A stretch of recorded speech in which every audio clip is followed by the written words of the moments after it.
Welcome to Future Role Model, a podcast that praises the unconventional and redefines what it means to be a role model. And today, we are role modeling so hard drinking Modelo.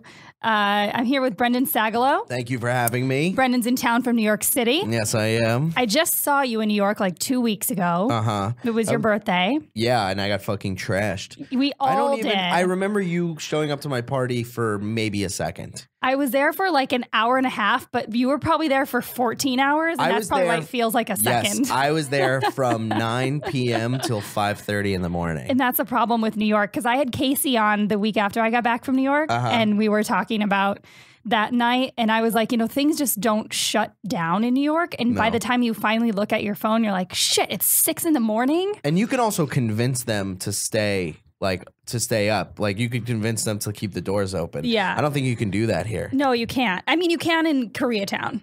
In the karaoke bars, yeah. Ugh. But it's not, I don't think they can serve. I went to one after hours when I first moved to LA, and I was excited about it because coming from Chicago, we have 4 and 5 a.m. bars as well. And I was like, why is everything shut down at 1:30? This is so annoying. And the only thing to do was house parties or like drink behind the Comedy Store, which we used to always do. We would like sit behind the wall behind the Comedy Store and just drink back there, like on the ground. I love that. And because it's private property, you know, they're not going to call the cops on any comics. And the cops would never come back there. It's just kind of like a hush-hush situation. Yeah. I don't know if they do it anymore. It's a comedy club, so everybody around it's going to be yelling. Of course. Everybody that lives around Comedy Store knows what they're doing. Yes. So, yeah, there was one after hours I was taken to by a bunch of comics when I first moved here, and it was like a sushi bar. But they had liquor, but you couldn't ask for it. And they couldn't charge you for it because they couldn't sell after a certain time. It had to be like a donation situation. Basically, it was like, you have to donate this amount. It wasn't like a formal pen and paper transaction. It was like, this is a cash donation. But it's exactly $7.47. Some of these after hours spots in like different cities are real sketchy. Really sketchy. There's an after hours spot in New York owned by some Russian guys who are probably some sort of connected kind of thing. And it is like, it's so Russian. You walk in, the walls are red. There's Russian propaganda flags everywhere. Oh my God. The windows are all boarded up. It feels fucking weird. It feels like you're fighting zombies or something like in Russia. But the drinks are great. Yeah. I mean, I'm not going to complain about any sort of after hours situation because you're just not ready to go home until you're ready to go home. No, I've never gone to an after hours spot and enjoyed it. I'll tell you that. I've never gone to an after hours spot and thought it was a good idea to be there. Yeah, every after hours I've ever been to has always felt like a little bit creepy, like somebody might touch my leg inappropriately. Yeah, and they will. Or like if I lean on something, I'm going to get some sort of substance on me that I probably didn't want on me. Yes, cum. You're going to lean on cum. Cum and cocaine. Yeah. What's the best cocktail? It's the best after hours cocktail. There's an after hours spot in New York City by the AM... maybe I shouldn't say. Fuck it. It's by the. I'm such a rat. It's by the AMC movie theater on like 33rd or whatever, and it's an after hour spot. I won't say which one or where it is. Okay. There are prostitutes that work in and out of that place. Like I went there with a couple buddies, and there was this like woman who I guess was what's a woman pimp? Oh, what are they called? A madam. Oh, a madam. I like that name. Oh, that's great. That's a great name. That's great. I mean, I love that so much. I wish I could be called a madam. I wish everyone would call me madam. Sir or something, or literally a man. If anybody could just call me a man, that would be great. But I was at this place, and there were a bunch of like women sitting with this like bigger woman. It looked like a beehive. It was like little women sitting with this like kind of like a queen. Yes, and like.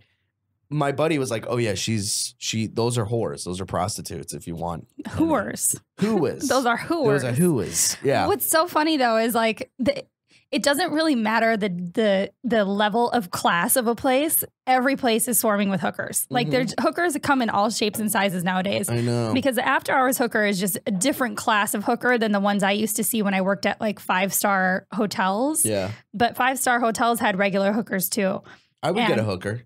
Yeah. I mean, one of them was like always wearing like head to toe Chanel and like she looked like nice. like she looked like she was going to a racetrack. I guess she kind of was, just, you know, in a different sense. To fucking blow some guy off.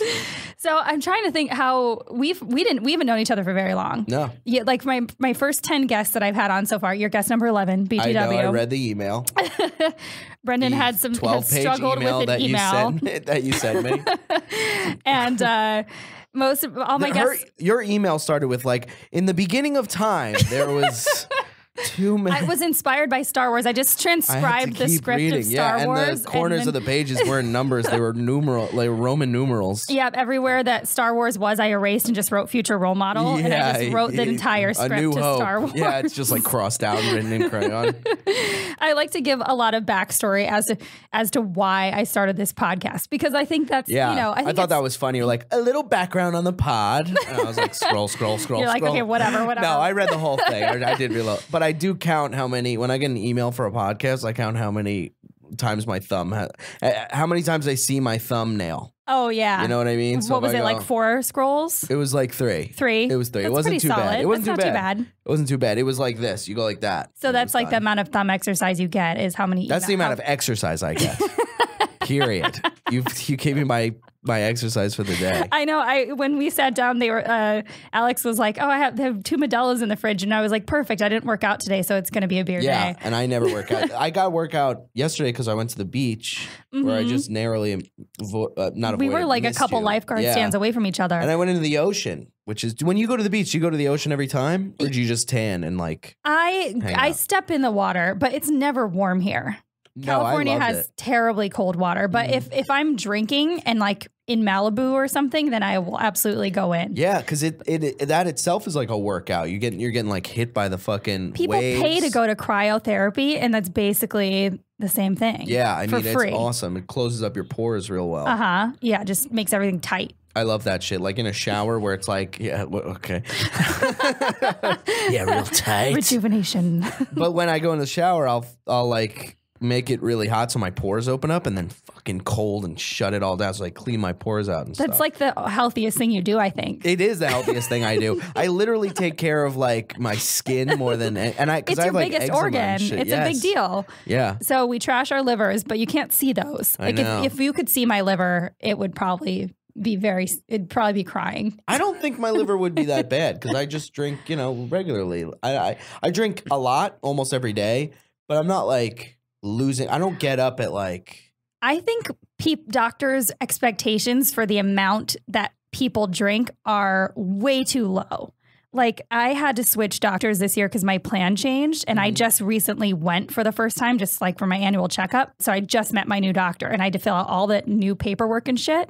And they have those boxes you check next to drinking, like, do you drink 1 to 2 drinks a week, 3 to 4, 5 to 6? And I can't even check any of those boxes. You have to make your own box. And I make my own box, and I just write socially. Do the sideways 8 thing. Infinity. It's just always, there's always some liquor remnants in my system. And my doctor was like, well, how much do you think you drink? And I was like, oh no, let me calculate.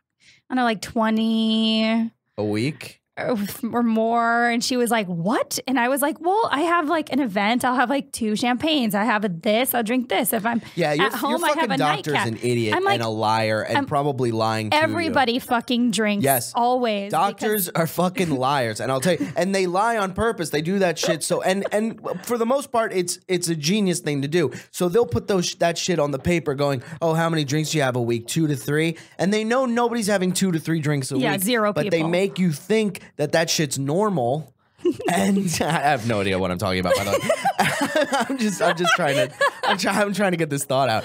But I do think there's something behind this where they go, you can't drink. But it's like, that will make you stop more because it'll make you healthier. You know what I mean? Like they're not being like, if a doctor looked at me and said, oh yeah, the way you're drinking is really bad, you're going to die soon. I'm not going to die soon. He just goes like, okay, I'm going to tell him he's going to die soon so that he'll fucking get worried. And they lie constantly. Because then you pay for more stuff. Yeah. And they do that with cancer treatment too. Yeah. And I'll tell you that. This is a real thing that I think is true, is that doctors will tell cancer patients that they have 2 to 3 months to live, so that when they do live about 7 to 12, they think it's a miracle. Yeah. Well, my cousin, that same thing. He passed away like 3 years ago, but they gave him like 3 months, and he survived another like year and a half. I mean, it wasn't like ideal per se because you're kind of just deteriorating the whole time. Yeah. That's a really hard word to say. Deteriorating. But it was so expensive. He had to go get treatment in Mexico. Like I had to go visit in Mexico. He went because it was like $4,000 a month or $5,000 a month for treatment in Mexico versus like $14,000 in the States. Whoa. Who can fucking afford $14,000 a month? That's ridiculous. Nobody. No. And so if anything ever happens to me and I get cancer, and I will go on record saying this because it could happen. We don't ever know. And I think time is very limited anyway. Yeah, you are very tan. I am tan. I mean, but I wear a lot of sunscreen. Okay. The tan comes from my background. What are you? Dominican, Sicilian, black on my mom's side. You're black? And my dad is just white. That's pretty cool. I'm part, yeah. I'm a piece. Did you go to college? Yeah. Did you use that as a No, I didn't use it, and I should have. What up, homies? I can say that because of this. But I always do check Caucasian and black in all of my stuff. I check both boxes just because I feel like I should.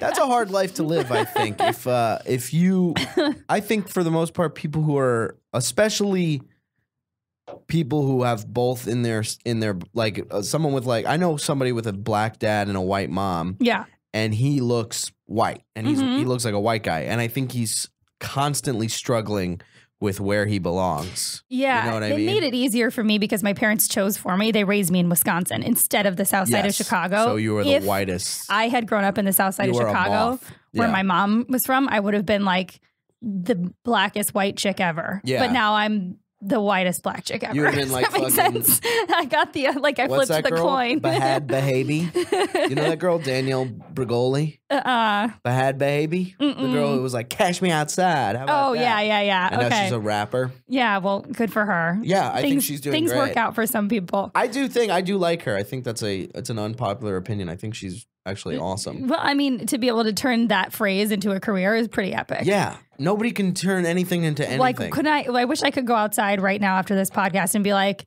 yo, I'm NPH. And all of a sudden I had like a record deal. Well, you'd have to rip your pussy out and do that on the street and be like, I'm NPH. I recorded one rap actually. Oh no. I did. Can we listen to it? I have it on Can we listen to it right now? It's on SoundCloud. Can you get it? Yeah, we can find it. I can find it. I could actually do it in person right now. Don't do it. It's better to listen to it. Yes. I got to tell the backstory to this though, because I want to listen to it and hear you.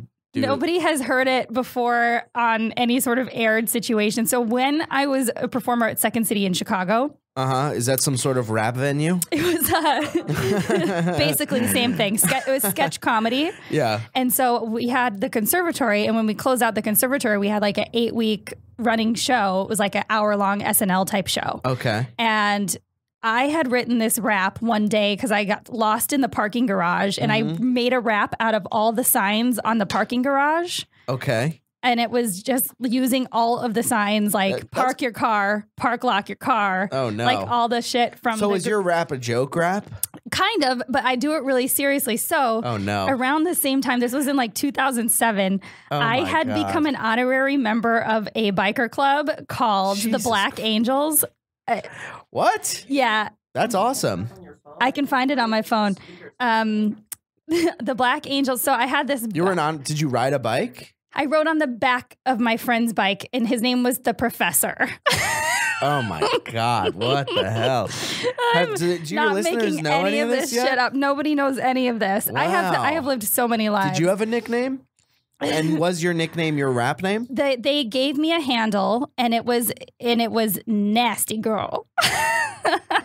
Wow. And I rode on the back of this bike of the Professor, and the Professor was during the day he was a firefighter. Okay. But he rode bikes, and then at night he had this recording studio, and he loved like fucking recording with people. Wow. And so I think I found it. Hold on. Oh my God. And I can't wait to hear this.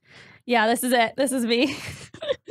Let me see. So he had me over in the recording studio. Oh my God. And I recorded it and I put in a grill, and that was my one rap of all time. You have to Instagram that picture out. You look like you're 13 years old. I was 23 23. Oh my God, 23. Wow. That was 10 years ago. Wow. Good for you. Are you playing it? Okay. Oh my God. And I bet I can guess what it sounds like. I can't wait. And I don't want to insult you. No, you can insult me all you want. But I know a lot of people that made raps when they shouldn't. Oh, and yeah. It all sounds the same. It's all like A-B stuff where it's like it's just like that. My name is Natasha. Oh, and like I the Beastie Boys. party. Like the Beastie Boys. Yeah, but terrible. Can't steal my shit. Yes. I so lock my car. Can't park here. You can't park here. Can't Oh my park God. Here, can't park here. Small isn't cars bad. only, you can't park here. Small cars only, you can't park here. Oh my God. It's a pay station on the 3rd floor. Use a pay station. Well, this is pretty good. I mean, this is like Export Starbucks on the 1st floor. Get some great tequila at Adobo. Park your car, park like your car. I love that you said first when I was like, were you doing it as a joke? And you were like, not really. And this is such a joke. It's good though. I mean, It's compared all on to, the signs. it might have just been my expectations, but that was like way better than I thought it was going to be. Dude, it was really fun when I did it in person because the people would be coming from the show to like from the parking garage into the show, Yeah. and people always got lost finding the showroom from the parking garage. It was like a 4-tier. Second City was like 4 stories, and so was the parking garage. But you had to enter on one level. So they had all read all these signs. So I would open the show with this rap, and then people really loved it. And then I recorded it, and that was the end of my relationship with Professor. We just fell away after that. Oh, that sucks. Were you guys We could have made romantically millions, involved? guys. No. Was he old? He was older. hmm Is that why they called him Professor? Professor, and he wrote his writing partner was named Milo. So Were they rap? no, Milo was just like this straight up like mob dude from Russia. Really? Yeah. And his riding. part. Riding. Like Oh, I they thought you meant rode. riding. Yeah, they rode next to each other, and then I would ride on the back of Professor's bike.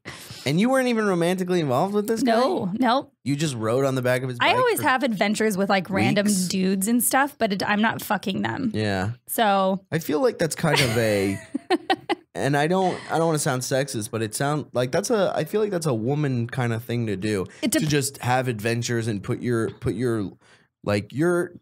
I think women look at adventure as putting their life so far on the line. for sure. I had a girlfriend that would do that. Like she hitchhiked, and she would we'd go to like music festivals, and she didn't like me, but she just would leave me and and just go find her own thing. She loved making strange friends with strangers. I hate making friends with strangers.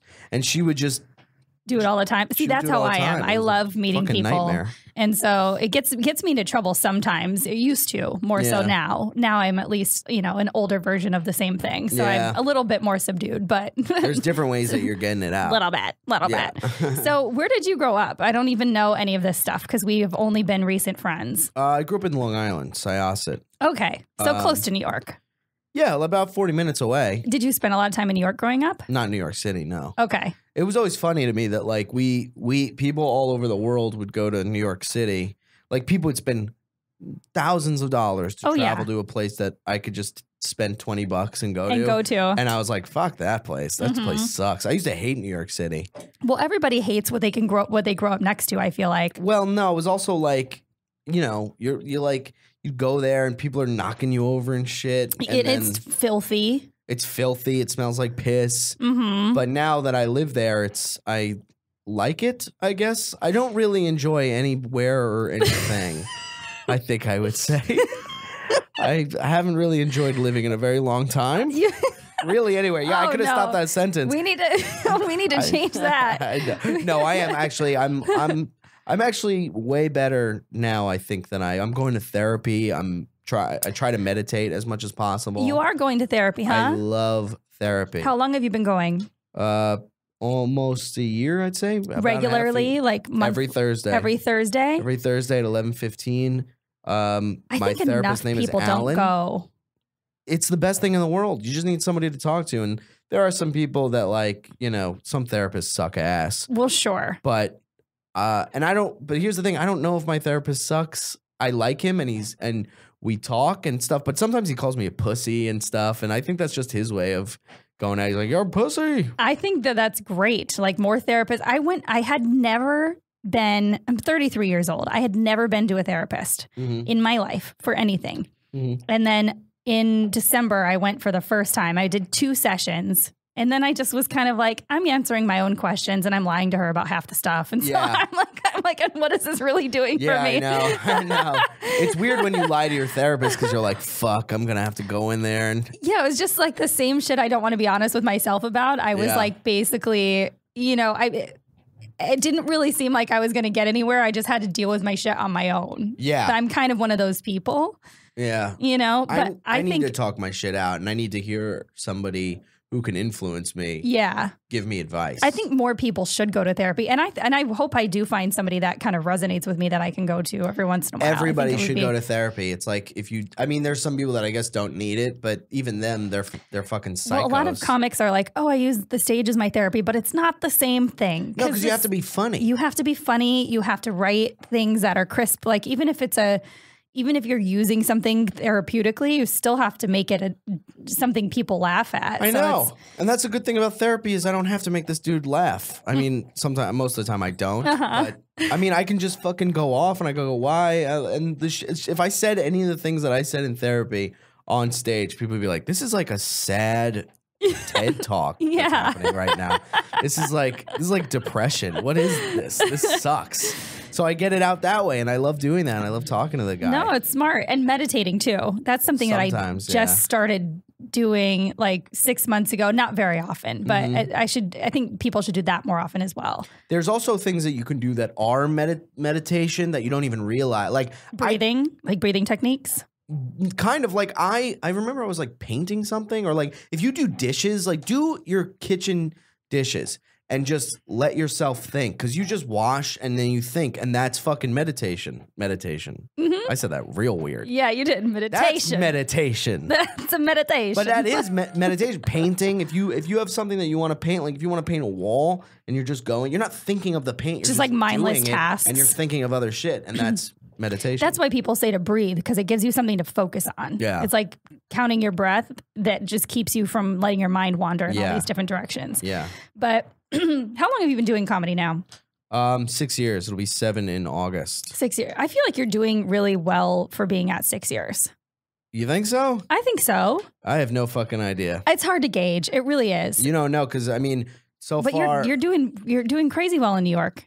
Yeah, I mean that it took so long to get out of a lot of like. That's the thing about doing comedy, like coming up in the and staying in the town that you're coming up in, because you started in New York. Everybody knew you as an open micer. Yeah. Everybody has seen you bomb. You have to get to a point which is like, it sucks because you wanna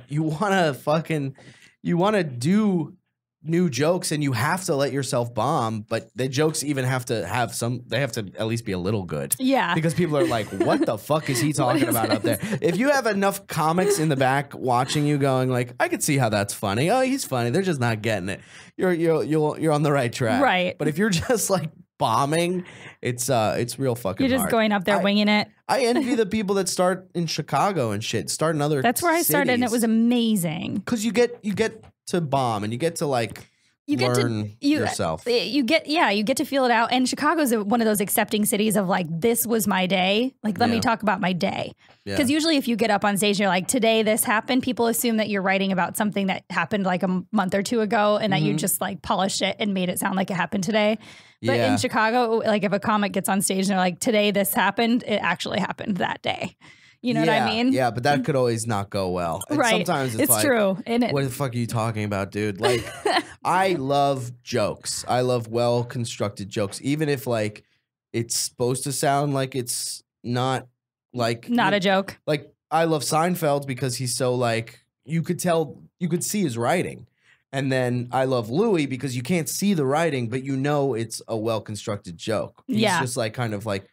drunken monkey falling into it. Like, that's the type of style I love. The drunken monkey, you don't know, it's just working out. It doesn't sound like it was hard. It doesn't sound like it was written, but it obviously was. Exactly. Can I tell you though, I've been here for 4 days. I've done 3 shows and I've bombed almost every single one of them. Really? Yes. But also there are certain, and I'd never really want to blame the fucking crowds. the room or the crowds. But the first one had nobody in it. The second one was at the Comedy Store before Roast Battle. Yeah, which is rough. Some people were doing well. Mm-hmm. I was not. And then last night I was like starting to finally get the feel it out. I was like, okay, I think I know what they. Well, and that's why I make myself go to New York often, and I always have, because you can get in a city rut.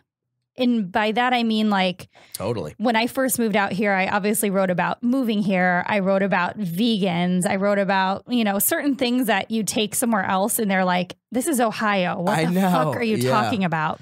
Yeah, and so, I have no idea. To have to go back and forth between LA and New York and see things that hit in both, then usually I can take something from that and it can work anywhere. Yeah. But that's what you want to do. You have to, that's why you can get in any rut. If we started a show here and you only got up in this room, you'd be able to fucking kill in this room.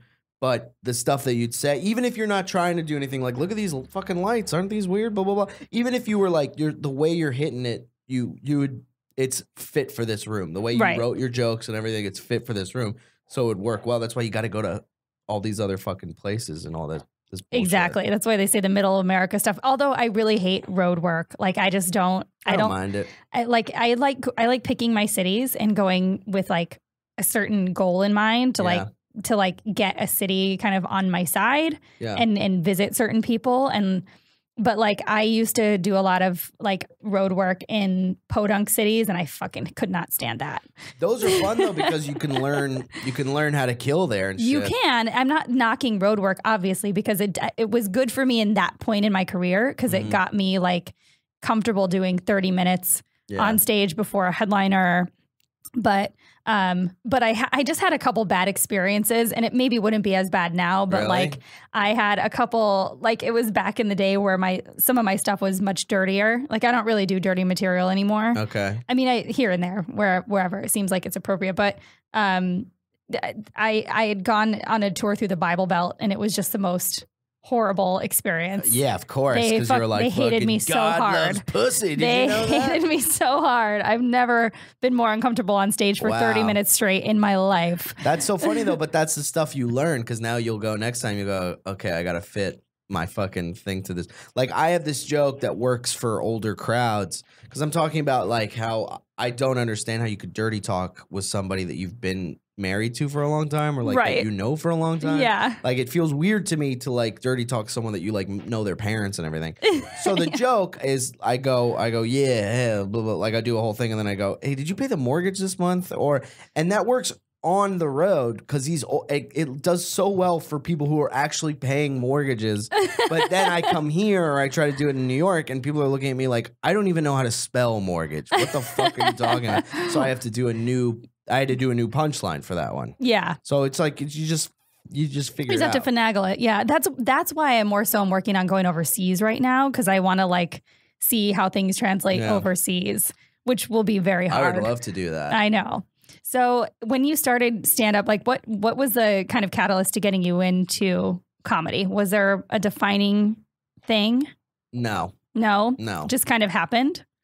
No. It's like I have like a pretty boring story. To be honest. Let's hear it. I try to make it. I try to like can't wait for this. I know. It's perfect for podcasting. No, but tell That's it. what you said in the email. Bring boring stories. I bring the grossest ones. That's what I said.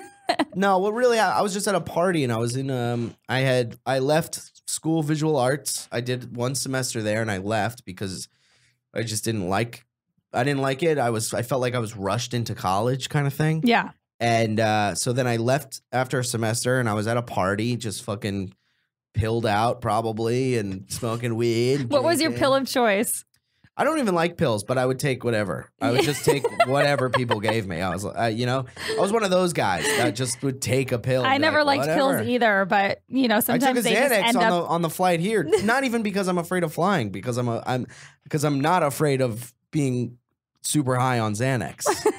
That's why I took the Xanax. But yeah, I mean, I don't mind it. But I was watching like a Patton Oswalt special, I think. And I was like, I want to do this. I was like, this seems fucking. I feel like I can do this. I'm funny, kind of. I don't know it. And then I went on Craigslist and I did a bringer that Friday. Oh, nice. Yeah, and off of the little mic, the open mic section or something. Yeah, if you go to Craigslist and you fucking type in comedy, there are thousands of bringer producers that want you to bring people to their show. Yeah. And it's a good way to kind of get into it. I mean, you could do that and then open mics at the same time, but it's a good way to like start. My first show ever was like a sold out crowd. Everyone had to do bringers in the beginning. I mean, it just was a thing. It's fine. It just was a thing. It's fine. But then you also wanted like your 10 friends to come and sit in the audience and see you do like mediocre because you wanted that support. So it kind of worked out for everybody. Yes, exactly. But you just have to know when to stop doing the bringers. I know. I actually still have that tape. It's brutal. I'm sure. Brutal. I mean, I did well for what it was. Like, it felt good, and my friends were like, that was great, and whatever. It was not good. But I also remember doing more bringers and bombing, which is the worst. It's when you have friends in the audience. Oh, God, and they're paying so much money. And I know. like, coming out, it's fucking brutal. That's why it was so nice. I used to have a show at Comedy Store for 3 years up in the belly room where the roast battle is. And it was awesome because like 30 people in there makes it a full room. 40 people standing room only, you know, like or 50 or whatever. Yeah. But I would always be able to fill it because it was once a month. And all my friends would come out, and because I co-hosted it with my friend Doug Fager, he was on the. Did you see him on the roast battle? He was on the roast battle the night you were. Oh no, I left right after. Oh, you left. Set, yeah. You left after your amazing set. Yeah, I was like, I just bombed at some place that I wanted to. That was I checked off the bucket list. No. I went, yeah, fucking performed. But nobody even cares because it's a Comedy Store. Like everybody has, you know, when you're. I used to do spots there that were like 1:30 in the morning where there was nobody. Yeah, I mean, I love that nobody shit. was sober and there was like 5 people in the audience and like nobody's doing good then. But you just do it anyway. Yeah. It's part of the fucking game. You do it well because nobody remembers. Nobody cares. It's so funny. I always say that like when you're on a show where everyone's bombing and you're almost up, it's like being in a lineup where people are shooting everybody that walks into the line and being in that line going, well, maybe they won't shoot me. Exactly. I always think maybe it'll miss me. I know. How maybe I can make them not shoot me. Yeah, exactly. And not kill me. And that's like still like a part. And then when you get shot, you're like, oh, fuck, I knew this was going to happen. No! That's when you drop to your knees in like the 80s, like Die Hard, yes, exactly. victorious. The camera going up. Don't refuse to die stance. Yes. No! But that's why it's like, okay, you know, once you get to like this point in your career where you're just like, you're okay with acknowledging an audience in a situation, it's like you have no fear of anything anymore. Yeah. I don't know. That's just how I think about it. You know, people always ask, well, what does it like to bomb? I'm like, whatever. It doesn't even matter. Yeah, it doesn't matter. It doesn't really matter. It doesn't matter. It's not like you go home and want to die afterwards. You just go home and you're like, I'll drink a beer. Kind of. It'll be better tomorrow. Yeah, it can put you in a mood. Somebody told me once, they're like, you have 10 minutes after your set to think about the bomb and complain about it. And after 10 minutes, shut the fuck up. Just let it go. Just shut the fuck up about it. Because you go off, you go, fuck, that sucked. Shit, god damn it. But I always think I'm terrible, too. I always think like... Which is funny to me because you're fucking... Like, that's how I met you, was at New York Comedy Club. You were hosting and I was in town. Your home club. And I was in town and doing a spot that Amy gave me. And you were hosting. You were such a funny... I mean, it was really a good show. Thanks. Yeah, I mean... And I was like, this guy's got it. I know, but I always think, like, I've been doing a lot of 45-minute sets lately, and every time I get off, I just turn to someone and I go, that was terrible, wasn't it? Was that terrible? I was like, that sounded like it sucked. And it's like, I can't enjoy it for 1 second, which is something I have to work on. You need to talk to Alan about that. Yes, I do. And you need Alan to be like, you're a pussy, man. You're a pussy. They're like, just enjoy it. What are you talking about? That's life. You're killing it.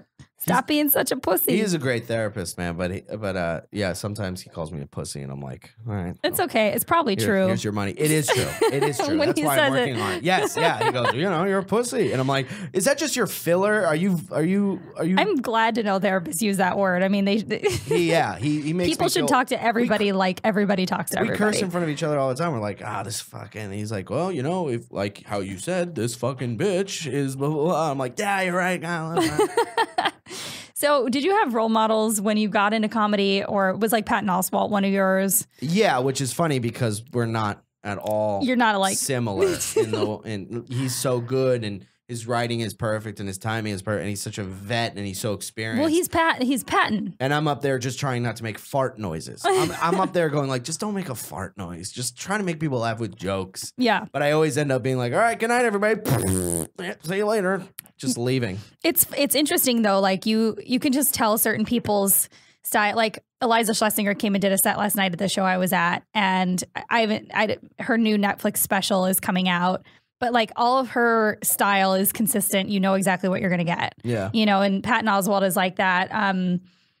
Another person that I hadn't seen him do stand-up ever, but I was performing at the Brea Improv a couple weekends ago, and David Spade was headlining. He's so funny, man. And I wasn't sure what his stand-up would be like, but then you watch it and you're like, this is exactly what I would expect David Spade to be like. You've never seen any of his specials? I haven't. I have seen some, but it was a long time ago. I mean, Yeah. he hasn't done a special in a long time. He did one like 4 years ago, maybe. Oh, well, I didn't see that one. It was good, man. He's one of those guys. Like He's exactly what you would want David Spade to be. Feels like he's just talking to you, which is awesome. Yeah, exactly. I feel like you're hanging out with like your cool uncle, and yeah, right. I wouldn't call him cool, but yeah, it feels like you're hanging out with someone. Somebody. Yeah, it feels like you're hanging out with somebody. I don't know anybody who's like. I don't have any role models. Really, I just look up to anyone who's good at this shit. Yeah. Because there's a lot of people that are so terrible at it. I know. Well, and especially with like YouTube and stuff now, a lot of people are getting opportunities that they're just not but also ready for. Yeah, but you could also like that stuff can like poison you if you keep thinking about it. Yeah, for sure. Know? And I definitely don't focus on that, but it does get frustrating for a lot of comics because they're like, oh God, if I would have done this, you can't. And I'm like, well, you can't say if you could have done what because you only have tomorrow and the next day. Exactly. you can't go back and do anything. What I would recommend to every comic in the world, have a group chat with some of your closest friends who are also comics so that people you could trust.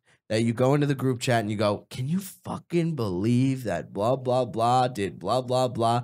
Or what the fuck? Why do people, this guy's not funny? But you have to have that so you could get it out and you don't do it on Facebook or anything. Yeah. That's why Roseanne got in trouble. Well, yeah. She needs she needed a group chat. She needed a group chat of comic friends to go, doesn't this motherfucker look like Planet of the Apes mixed with blah, blah, blah, blah, blah. And then a bunch of other comics go, now she looks like this, blah, blah, blah, blah, blah. And she would have fucking got it out. But she does it on Twitter where everybody's sensitive. Which is so stupid. And now so many people are out of a fucking job. I know. It sucks. Because I know a lot of people were really excited about that reboot. It was doing so well, too. Yeah. It was killing. And now they're doing like a spinoff or something, but whatever. But yeah, that's what Roseanne needed. A group chat. Yeah, for sure. That's good advice. Friends. I mean, I have kind of the same thing. It's more just like Sex in the City outings with female comics. Brunch. Yeah. We just go like we did that. That's what I was saying on Tuesday. The reason I didn't make it to roast battle is because we like they all hit me up and they're like, "Hey, we're up at Buffalo Wild Wings," and I was like, "I'll be there in 45." That's so funny. And then like we all just like made up a bar crawl down Hollywood Boulevard, which is like the trashiest place to do a bar crawl. You know, we're stopping in Rusty Mullet and doing shots. Like, I mean, Buffalo Wild Wings is like where lesbians get brunch. Yeah, we started at. That's crazy. That's insane. The service there is so bad. There was like 80 servers and 0 tables, and nobody could get anything. It was just what? It was like Buffalo Wild Wings? Yeah, it was bizarre. That's crazy. Hollywood Boulevard Buffalo Wild Wings need to step their shit up. Oh my God. Yeah. I didn't know how popular it was out here. Yeah, it got really crazy. Holy shit. And no, I mean that's how bad the service is. It was like empty and there were like 80 servers and nobody could get anything. Oh, I thought there were 80 servers. It wasn't full at all. Like, no, it was like tons of servers and nobody doing anything. So Buffalo Wild Wings, they wanted to go to Hooters, and Hooters is closed right now for reconstruction. Everyone's getting boob jobs. That's what's happening. They shut down Hooters and they're all getting implants. You guys didn't think about going to like a nice restaurant? I don't know why they did that, but it ended up being fun because we kind of, as we progressed down Hollywood, we found like nicer and nicer places. Yeah. But, you know, I just don't ever turn down. I think I was talking with my friend about this yesterday because every test I've ever taken, I've been 50-50 right and left brained. And it feels like it explains a lot of my life. Like I am pretty 50-50 on fitness and drinking. I love working really hard. I also love to like adventure and take off like to a new city. Yeah. You know, like I kind of have like this balance between these two all the time. So I had just gotten done doing a lot of work. And when they called me and they're like, you want a drink? I'm like, fuck yeah, I want a drink. Well, yeah. I mean, that's the best time. Sometimes you go out and drink when you didn't do any work and you're like, what the fuck? Then you get the moral hangover the next day. Yes. But if you're accomplishing things and then you go take 4 hours to socialize with friends and not think about anything, it's awesome. Well, I told you, anytime if I ever work out, which I don't, but if I ever do, I'll go, I worked out today, I'm getting hammered later. Yeah. Well, and then you get drunk for way cheaper because your body needs nutrients, and instead you're just filling it with beer. Look at me, I'm fucking drinking. I know. Well, I've been drinking like vodka sodas and stuff lately. Yeah, that's what I drink, and it's healthy. Splash of cran. Vodka soda is very healthy. It's part of a balanced diet.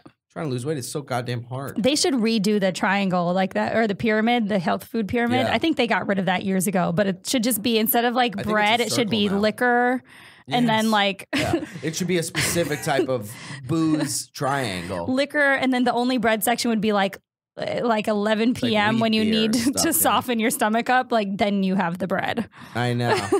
I don't know how people don't just wake up and drink here. Did you start drinking when you were young? It's like 17. Okay. That's not. I don't think that's young. That's not that 18, young. No. We would go and I started. That's like old if you were European. 14. Yes, exactly. They'd be like, I was already in rehab at 17. But I started smoking weed at 13, 14, and then we started when we were able to drive. We would drive to this place by the Broadway Mall in Hicksville, Long Island. Of course, it was called Hicksville. I know. And they would sell us 40-ounce beers. Well, they would sell us whatever we want, but we always got 40 ounces. Yeah, well, because they're efficient. Yeah, I would get like Colt 45s. We were known in like high school. We'd come to parties with Colt 45 and 2 40s. zigzags. Yes, exactly. We were with exactly. Yeah, I used to show up like, God, we drank everything from like Boone's Farm, Mad Dog 2020. Gross. Like just whatever we could fucking get our hands on. I feel like whenever I talk to people that grew up on the East Coast and then or the West Coast, or then me, I was in like the dead center of the country. It's all the same shit. Basically, you're 15, you're 16, you can't buy your own shit. You give somebody whatever kind of money you can come up with out of your parents' like change drawer. Yeah. And they just get whatever they can fucking get. It's a fucking shin song. And that's what you drink. And that's why people have like, that's why it takes forever to figure out how to handle booze, because you're not drinking. Like we used to go, the first time I got blacked out hammered, we went house to house to all my friends' parents' houses who were gone. Like for the 2 hours they were at the movies or something. Whoa. We filled a water bottle bit by bit with just a little bit of the boozes they had in the cabinet. Enough where nobody would notice that like an inch of every booze was gone. Whoa. And somebody had told us that if you mix boozes together, it was just called Wapatuli. And we were like, we're just making Wapatuli. So we went to like 5, 6 different houses, took a little bit of everybody's liquor, drank this, and died. Like we almost died because it was like blackberry brandy and vodka. We didn't realize you couldn't mix those things, that it doesn't work that way. Jesus Christ. I mean, you can, but you just get fucking super sick. So that's what happens if people can start educating their children at a young age of what to not mix together. I think we'd all be better off. Yeah, I do agree. I think there needs to be a definite discussion. I forgot what I was talking to about. Like, there needs to be like an honest discussion about this shit. I'm sick of hearing like, oh, you know what it was? I have a young listener on my podcast. She's like 17, so she was asking me about like, we're learning all this stuff in health class and everything. Like, is it a lie or what is it? I'm like, no, they're just not being honest with you. Like, you shouldn't do drugs, but there should be an honest discussion about it. Like, weed is gonna make you kind of tired all the time. Right. It only works for some people. You know, don't do heroin unless it's in your ecstasy or whatever. And you didn't know. Well, yeah, I do. I used to do ecstasy all the time. It was great. Oh man, I don't know how you handle that stuff. Now I can't do it. I tried Molly once when I was in Chicago still, and it was like fun for the night. But the next day, the whole serotonin thing come like flooding back into your head. Yeah. I wanted to die, and then I had to bartend, and I was in bed until 10 p.m. just thinking I want to die. Yeah. And you know, it's definitely don't try that drug if you have any feelings towards death whatsoever, because it's not going to be conducive to it. Well, it's kind of fun. I don't know. It's all about. I don't know if. I think the first couple times you don't feel that serotonin loss. Oh, really? See, I did right away. Maybe I just did way too much. Maybe I did. Dude, I would my this is gonna I'm gonna sound like a crackhead now, but I would start by I would take one pill, I'd wait like 30, 40 minutes, take another one. And these are all like single stack ecstasy things, so I wasn't like going crazy, but I would take another one and then I would wait like an hour or when I was crashing and I would take another one. And then soon as I was like really crashing where I'm like, okay, this should be over, I would take another one. Oh and my I would gosh. just be up all night. Holy crap. I can't even, because I'm not a pill person either. I don't like pills. I don't even really like weed anymore, which sucks because it's legal now. I know. But it's too good. It's too good. It like fucks me up too much.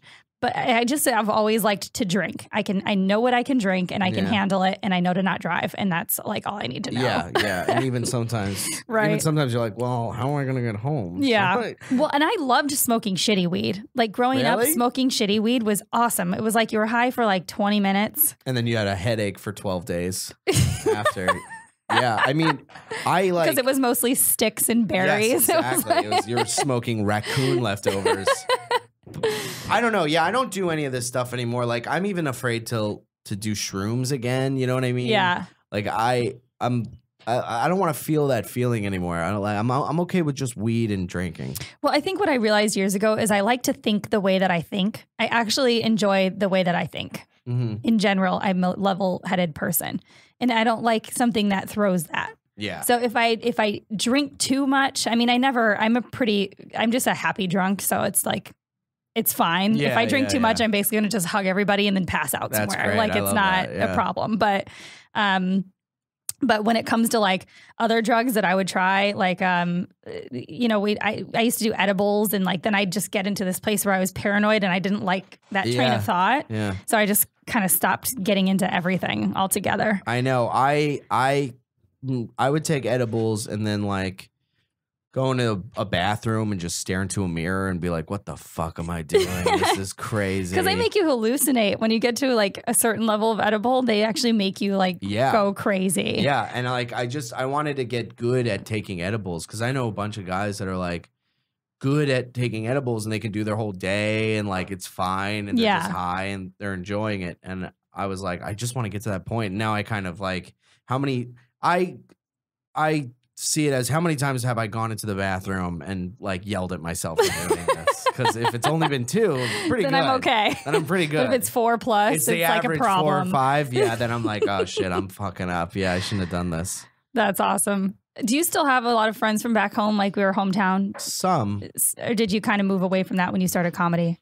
It's a slow kind of move away, but they're always gonna have a kind of place in my heart. You know what I mean? We'll always be able to go back and be like, because I had a big group of friends. Yeah. And some of them are, I have one friend, my friend Jacob, who's my best friend. I still talk to all the time and we hang out and we're still best friends. I just saw him like Friday. Yeah. But then there's like some guys where it's like they moved to, I have a couple friends living in New Paltz that I'm never going to go to. Right. I have friends that live in here, California right now that I'm definitely not going to even talk to. Yeah. And some that are just like, you know, a couple that are dead or like, you know, it's definitely the hometown friends have grown apart. Yeah. But whenever we come back together, we're always. Do they like the fact that you do comedy? Do they feel like it like brings some sort of like I think there's a oomph to their existence? I don't want to sound like a pretentious asshole. No, you wouldn't at all.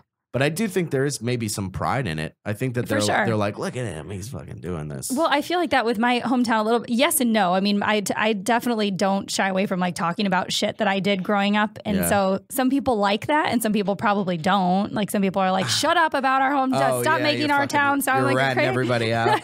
But 3 years ago today, Facebook always brings up these lovely memories. Like 3 years ago today. Yeah. 3 years ago today, my Men's Health article came out with me covered in cheese. Okay. Did you ever see that? Maybe. So like three years ago, because it was about almost 4th of July, there was all these articles coming out. It was like this crazy thing where they were going to rename American cheese because they were like, it's un-American, it's not real. What? And yeah, American singles, like Kraft singles. What were they going to call it? I don't know. It was like a whole thing. And so me and who's now my fiance, we were like, this is an opportunity. He takes pictures. And so we made a cheese bikini on me with Kraft Singles. Oh, cool. And took a picture and put it up, and Men's Health wanted to run it, and I got to write an article, and then I wrote for Men's Health for a while because of that. Whoa, that's awesome. So did it stay up? Did it like stick to your everything, skin and everything? Yeah, I'll show you when we get off the but Great. Yeah, if you Google Men's Health Natasha Pearl Hansen, my articles will come up, my author page, and all of them were like kind of attractive but funny, and then I had like a funny article with. Yeah, well, I mean, if you're covering your body in cheese. Yeah. And so when that came out, everybody from my hometown loved it because it was like so weird and kind of hot, and it was Men's Health, and it got like 9 million hits. It got crazy amount of hits. That's crazy. But it was like it didn't really do anything for social media, but a lot of people if you go on the Men's Health. Nobody ended up following you on Instagram? Yeah, I mean, I got like a couple thousand a day from it, but Whoa, 1,000 a day. But it wasn't like 9 million views or hits doesn't equal 9 million anything for you. You know, it's like a couple hundred, couple thousand maybe. But on the Men's Health page, the comments were like, fucking crazy. That would like I'll lick that cheese off. Some of them were gross, and some would be like, I bet what the fuck is she doing? What does she think this is hot? And I'm like, nobody cares. Like this. I bet any slice below the waist smells like rats. Yeah, exactly. It was just like the worst thing. I read like 5, and I was like, I can't read this anymore. Oh my god. But that was one of the things my hometown really liked, because they were like, cheese, Wisconsin, and I wrote all about my like hometown. Oh, that's great. Yeah. And so like those kind of things I think people like. But then if I talk about like, you know, conservatives, people are like, no. Yeah. Well, you know, so it's just one of those hit or miss things. Yeah, but I don't know shit about politics. I don't either. I really don't talk about it. Me too. But I guess in closing, there was one thing that happened to you recently. I don't know if you've talked about this a lot on podcasts or anywhere, but have I the about Amy the Schumer Amy thing? Schumer thing? No, no one's ever really mentioned Nobody's it. really Every asked single you? place that I go. I know. Are you kidding me? I don't think. Yeah, I've talked about it on everything, but I'll talk about it here. Yeah, I know it's that kind of old news at this point. It did what it had to do. I wouldn't call it my cheese bikini, but it is. I'm gonna use that as my thing now. It did get me a lot of followers, a lot of listeners, a lot of people. You know, and there's always that thing where it's like, basically, if you don't know, I was doing 45 minutes at Caroline's. It was my first time doing 45 minutes. She had to do a set for SNL, and she instead of really going anywhere else, because you know what they say about New York City, there's not enough comedy clubs there. She decided to cut me off 7 minutes in, go up on stage, do her 10 minutes. I went back on. I did the rest of my 45, and it was fine. It was kind of this weird experience. I was like, whoa, that was fun. I didn't think someone would talk to the press about it. Right. It was in Page 6, and it was all over. Somebody even last night, like I introduced myself to somebody, and they went, oh, you know, I heard about you. He was a black guy. I heard about you handling something like a gangster. And I was like, what? I was like, oh, yeah. Because it was in May. So I was like, what is he talking about? It was only a month ago, but it was a pretty crazy experience. And it was I think it's like, you know, I think it's cool. I think it's cool to have situations like that with huge comics. Yeah. Like, you know, it's not in the moment. It's not ideal in the moment. But like, to be able to say, oh, yeah, I mean, I got fucking cut off in the middle of my set by Amy Schumer. I mean, you know, it really is a nothing. It's not a big deal anymore, I guess. To this fucking thing. But you know, and then talking to Alan and stuff, because he was on vacation or something that month. So I couldn't speak to him during this whole thing where it was like a bunch of this attention was surrounding me. And I didn't know. And I'm one of those guys that takes like a couple days really to process how I feel about something, which is what I'm working on in therapy, is to like get it as close to the time that it happened to have a solid opinion about something and stand by it. And during this time, it was like, I didn't know what to, like, I talked to Bobby Kelly, like I called him, and he's like, dude, you need to know it was actually really funny. He was like really sweet. He's like, you got to know what you got to know how you feel, man. You can't talk to anybody until you know how you feel. And then he got another comic on the phone, and they just trashed me for like a half hour. Oh my God. Half hour of trashing me. Why? And then just for fun. And then the other comic got off the phone, and Bobby was like, but seriously, man, you're going to be okay. Like it was actually a really funny thing. But it was, you know, it's it's crazy, but how I feel about it is like, because she was, and I'll bring this back to your whole role models thing. Like, I really liked her. You know what I mean? Like, I thought she, you know, she fed her people. She was really funny. She's a comic. I thought that was always, you know, comics, no comics, you know, ape don't hurt ape kind of thing. Yeah. And this was one thing that I'm like, oh, okay. So now I don't know. I don't really respect her anymore. You know? Like it's not a big deal, but it's like, you don't do that to somebody. Right. Yeah. I mean, especially, you know, there are just ways to go about getting your time, because this has happened to me tons of times where I've gotten bumped for big people. And it's like, that makes sense. Yeah. Like if your time is bumped back or bumped short or something, but like to interrupt somebody in the middle of a set, I feel like it's different. I mean, I could have been in the middle of a fucking joke. Like, she had no idea. Like, I was just getting kind of revved up. Yeah. Because it was early on in the set. So I was like, you know, thanking people for coming out or whatever. It was my first time doing it. I had no idea what I was doing. And then, you know, it was just kind of a shitty thing to do. And then the way she talked to me after was like in the DMs and stuff. It was like she was real weird and very damage control, to the point where I felt like this is her publicist doing. Like, I don't even think I'm talking to her. Probably not, actually. And because she did not talk to me like a person. So that's when I think, and I was actually just talking about it with my buddy Mike Candon yesterday. We were talking about, like, the funny thing is she probably just thought I was some fucking 1 year, 2 year comic. And she was probably like, fuck, people actually give a shit about this kid. Like, God damn it, I picked the wrong night to do this. I you know, people fucking care about me in that community, I think. Of course they do. I've said so many douchey things on this podcast. I don't know what it is about you that gets, that gets it out of me. The whole thing about, my friends are probably proud of me. And no, I mean, everybody loves me. And nothing's douchey if you say immediately after you said it, that might have been douchey. You know what I mean? If you immediately call yourself out, like, that's the rule. That is the formula. Because I definitely say stupid shit sometimes too. And this is like, when you're in comedy or when you're in podcasts or whatever, like, it's conversations, right? So most people's conversations aren't recorded. You can't go back and replay little nuggets and be like, oh, look at what they said. You know, this is something that lives on forever. So if you just follow anything up with like, oh, that might have sounded fucked up, I didn't mean it like that, you just hope that they figure it out and that they don't take anything too seriously. Basically what we're saying, guys, stop taking yourself so seriously. Drink more Modelo and take ecstasy. Exactly. With take pills. In it. Where can people find you on social media? At Brendan Sagalow, BrendanSagalow. You can get all my show dates and stuff in at my website, which is just my name.com, obviously. And I think I'm in White Wolf. I'm at White Wolf in Napa Nooch next weekend, July 6th. Oh, sweet. When is this coming out? This comes out July 3rd. Okay, cool. Tuesday, July 3rd. So plug your dates. Hold on. July 7th. I'm at White Wolf Napa Nooch opening for Bobby Kelly. Oh, cool. So come on out to that. And then are you back in New York after that? Yeah, and then I'm just in New York for so long. I'm going to be back in New York in like 2.5 weeks. Hit me up. So I'll probably come out and do...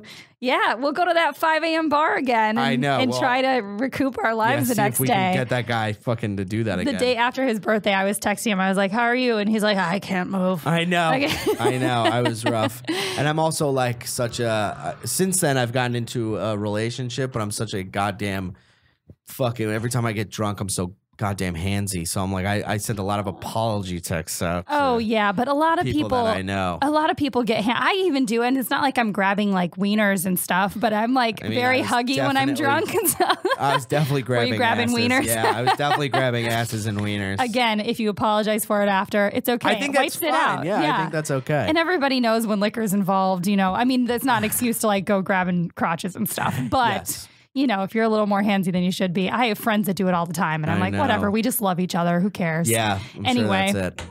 You can find me at NPH Comedy. You can follow the podcast at Future Role Model or Role Model Pod on Twitter. The Comedy Pop-Up Network is at Comedy Pop-Up or CPU Podcasts. And this has been Future Role Model with Brendan Sagalow. What else? Yes. What else? Also listen to my podcast. It's called The Stupid Little Podcast.